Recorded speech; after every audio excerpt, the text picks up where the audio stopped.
Well, that's unexpected. Apparently, the Ash Cap Pikachu from the Pokemon movie event can be shiny in Pokemon Ultra Sun and Ultra Moon. Wait, what did I just say? Okay, let's go deeper into this because this sounds really crazy. So we have this tweet right here. Well, shiny Ash Cap Pikachu. Game Freak made mistake. Tested in version 1.1, and there it is, a shiny Pikachu. Kind of like that image on the bottom kind of boggles the mind because it's the red star. It is the shiny star. That Pokemon is identified as a shiny by the game, but the sprite doesn't represent it. A shiny Pikachu is a much more orange color, but the thing is, there is no programmed sprite for this Pikachu, and it actually works. Like, I'm wondering if there is some kind of like weird thing that Game Freak put in place just in case someone hacks their game, just in case someone like modifies their game to where a shiny, if there is no valid shiny sprite, it won't just crash the game. Like, that's something you could expect from a lot of older games like Paper Mario if there's an invalid registration, but it seems like the game is able to catch up with it, and even though there is no existing shiny sprite, this Pikachu is shiny, and the crazy thing is, you don't need glitches. You don't need anything strange to do it. This is just a regular shiny hunt because it is improperly coded. So that's the reason why this video might be a little late. As you can see, this tweet came out February 6th, and we're now almost a week later, and that's because I was still trying to get the information about it. That when I first heard about it, I heard that was like RNG method only. Now, I'm not going to talk about the RNG method. It's against the rules, but that's also why I was against covering this in the first place, because I was hearing about this like, oh, so what you're saying is someone hacked their game, started doing some really crazy RNG stuff, and it spat out an impossible Pokemon, except that's not the case. So someone else told me that no, it's actually a glitch. So I was thinking, okay, what crazy steps do you need to do to manipulate the game to have it glitch out and create a shiny Pikachu? In either case, that's not really that interesting either. However, the most interesting thing about it is that this is a completely normal in-game occurrence that you can shiny hunt for right now. And the more mind-blowing part is I haven't seen anyone blow up about this. There might be a Twitter video somewhere, there might be some comments somewhere of people saying, guys, is my game broken? My Ash Pikachu says that it's shiny. When I throw it out into the battle, it gives me the shiny animation, but it doesn't look shiny. What went wrong? Because for a while it was assumed that all of these like random in-game events were shiny locked, but this one is actually just a simple programming error. Original trainer ID setter is after the Pokemon ID generation as well as the shiny lock part. So here's how it breaks down for this Pikachu. Pokemon ID generation, shiny lock enforced.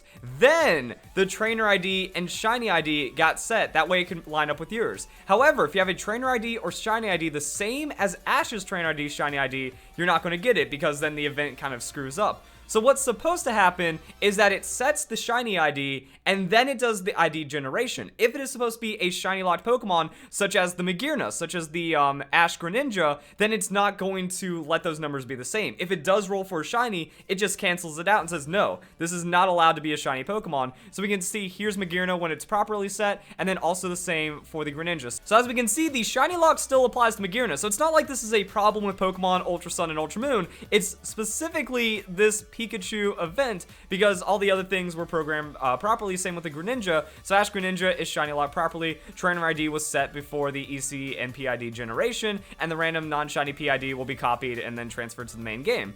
So it did a lot of weirdness, but it's actually still going to work.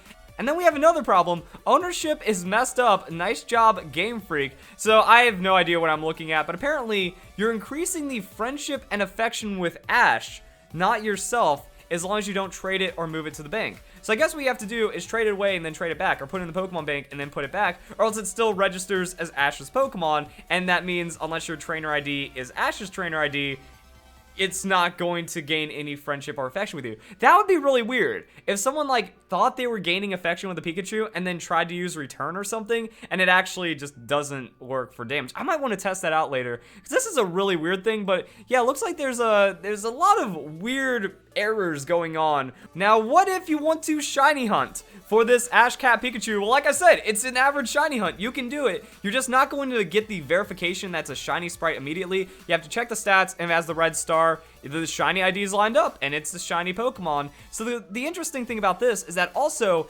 in-game gifts are not affected by the shiny charm. So if you're doing something like Silvally, Poipole, Pikachu, the Surfing Pikachu and stuff like that, those aren't affected by the shiny charm. Same for this, that this is still an in-game gift that can be a shiny Pokemon, so that means it's not affected by the shiny charm, which means if you don't have it, you can soft reset for it. If you had a shiny charm, that didn't make you any more likely to get lucky and then discover it. Also, comment down below if you have a shiny Pikachu, or if you've seen someone with it, because it's possible. And it could have been just like a really weird thing, but that's what happened. And then I want to end this video just talking about some of the other weirdness. Like, Magearna shiny locked as an event, but we have shiny sprites. We also have like the Pokeball Magearna. This event hasn't happened yet for the 7th generation, so are they going to just like squeak this one out before we get to the 2018 Nintendo Switch game? I don't know, this could just be like AZ's Floette, that the extra form is never released and none of that happens even though it is still inside of the game. I don't think that that means that like this game was rushed or the Nintendo Switch game is rushed or anything. It means they had an idea, it might have happened, but then it didn't. Just kind of like how we saw the shiny sprites for all of the Ultra Beasts, and especially we still even have shiny sprites for Cosmog's evolutionary line and the legendary Pokemon in Pokemon Sun and Moon and the 7th generation, but they haven't been released.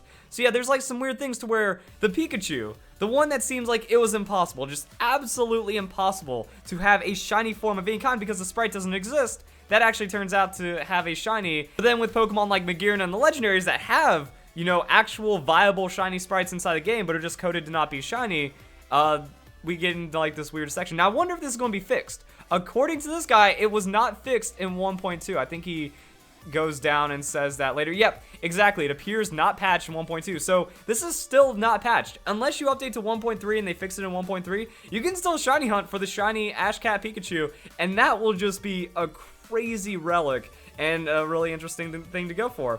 Now, just in case, if people are wondering how you can actually obtain this Pikachu event, all you need is Pokemon Ultra Sun, Ultra Moon. It might sound like, oh, it's the movie event, it's this exclusive Ash Cap Pikachu, but actually there isn't anything that exclusive about it because it's not like a code. It's not like you got an exclusive one-time code card when you went to the movie. It's actually just a shared QR code. That this QR code is hard programmed into the game. The duration is from whenever onwards, that the duration is always active inside the game because whenever it recognizes that QR code, it doesn't really care about the date, it's just supposed to go and spit out the Pokemon. Same thing for the Magearna. So actually, I wish they did more QR code Pokemon events throughout the history of the 7th generation, because it would have been really cool that instead of having a shared code for like one of these massive Wi-Fi events, you could do something like this. However, data mining, being able to like reverse engineer the codes could also be a pretty bad thing. So these were kind of not that common, but still something that works. So yeah, all you need to do, go onto Bulbapedia or just like, you know, take a picture of this video right here, and that is going to be how you can get Pikachu inside of your game. But there is a little, it is a little different than you would expect. So actually all you have to do is go to the menu. So press X,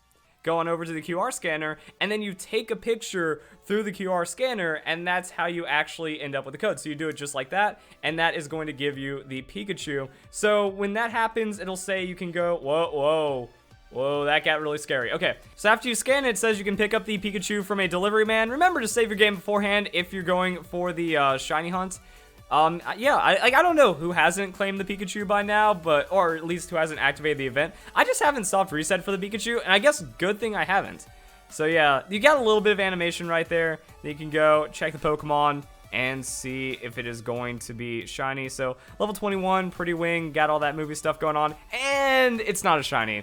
So that's pretty much it, guys. Comment down below, tell me what you think about this, because honestly, this is one of those like amazing, deepest lore, coolest things ever, to me at least, because we have a shiny Pokemon that does not show a shiny sprite at all. It's slightly reminiscent of the Generation 1 shiny hunting because you can shiny hunt in the Generation 1 Pokemon games. That is maybe my favorite bit of Pokemon trivia in the history of Pokemon. So what happens is, like, back then it was working with IVs. I've done a lot of videos talking about it. So with this, it's like, yeah, there's something still happening in the background. The shiny ID is still rolling because it was improperly set for this Pikachu, and that means if you get really lucky, you can get it. No shiny charm required. It's just going to be a standard shiny hunt, and you're good to go. So tell me if you're going to shiny hunt. Tell me if you've seen or maybe even obtained this for yourself and all kinds of fun stuff like that. Unfortunately, with the massive amount of hacking, that's going to be a thing. I'm not sure if this is legal or illegal to trade on like the GTS or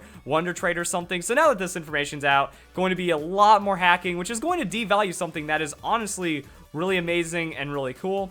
And then it just kind of makes you think about everything else that's going on. Now, I'm not saying like, oh, what if these Pokemon aren't really shiny locked? Nah, everyone's gone through the code on this one. These are actually hard programmed not to be shiny. I mean, it's like the other events, you know, Greninja's working as intended, Magearna's working as intended. The Pikachu just had like a weird thing where two values were switched around, and it's the difference between a shiny lock and a non-shiny lock Pokemon. I'm just thinking about Zeraora. What's going to happen with Zeraora? Are we going to get the event before the Nintendo Switch? Is it just a placeholder? Is it a teaser? Because we had the announcement for the Nintendo Switch Pokemon game before Pokemon Ultra Sun, Ultra Moon came out. Is it a Flex Pokemon? I'm thinking that it's both Generation 7, Generation 8. It's a Generation 7 Pokemon if the 8th generation games are delayed, Generation 8 Pokemon if everything is working as intended, and then will we ever see these guys? Well, actually, we know the Zygarde shiny is coming up. Will we ever see all these other guys shiny? I don't know. Shiny Pokemon discussion's pretty fun, and as the list grows, as the restrictions kind of come in, it's really crazy to break down the game on this level and figure out what's going on. So, you guys, enjoy the video.